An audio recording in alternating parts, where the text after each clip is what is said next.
দর্শক, সাভারের পরিত্যক্ত পৌর কমিউনিটি সেন্টারের সেখানে রয়েছেন আমাদের সহকর্মী কামরুজ্জামান। আমরা ঘটনাস্থল থেকে সর্বশেষ পরিস্থিতি জানতে তার সঙ্গে যুক্ত হব। কামরুজ্জামান, দুটি পোড়া মৃতদেহ উদ্ধার করা হয়েছে আমরা জানতে পেরেছি, কিন্তু এখনো পর্যন্ত নিশ্চিত হওয়া গেছে কিনা যে মৃতদেহ দুটি কাদের এবং আসলে কবেকার মৃতদেহ? আপনি যে হ্যাঁ, ঠিকই ধরেছেন আপনি। এখন পর্যন্ত কিন্তু এই মরদেহ দুটি কিন্তু শনাক্ত করতে পারেনি। তবে আপনি দেখেন যে ঢাকা ক্রাইম সিন যে সিআইডি তারা কিন্তু একটি টিম তারা একটু আগে এসেছে এবং তারা কিন্তু এরই মধ্যে কাজকর্ম শুরু করেছে, তাদেরকে শনাক্ত করার চেষ্টা করছে।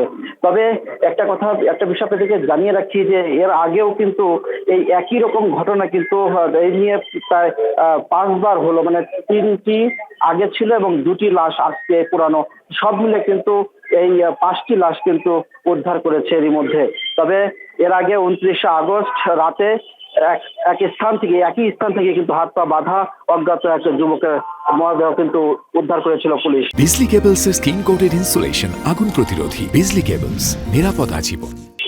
তার এরপরেই কিন্তু ১১ই অক্টোবর রাতে আবারও কিন্তু সেম একটি জায়গা থেকেই এই কমিউনিটি সেন্টারের ভিতর থেকে কিন্তু এই একটি লাশ কিন্তু উদ্ধার করেছে। গত ১৯শে ডিসেম্বর দুপুরে ঠিক এখান থেকেই কিন্তু লাশ উদ্ধার করে এবং আজকে কিন্তু গতকাল রাতের ঘটনা বলে আমাদেরকে এখানকার যারা দায়িত্বরত যারা কাজ করছে তারা আমাদেরকে জানিয়েছে গতকাল রাতেই কিন্তু এই ঘটনা ঘটতে পারে বলে বেশিরভাগই সন্দেহ করছে। তবে এরই মধ্যে সিআইডি কাজ করছে, তদন্ত করে বের করে নিয়ে আসার চেষ্টা করছে যে আসলে কারা। তবে আমরা বাইরে জানতে পেরেছি যে দুটি কিন্তু আসলে মেয়ে, তাদের লাশ কিন্তু এখানে রয়েছে বলে জানিয়েছে। তবে একদমই বোঝার মতো কোনো জানার মতো এরকম মানে আসলে বলার মতো কিছুই নেই, অঙ্গার হয়ে গেছে পুরে, যে কারণে কিন্তু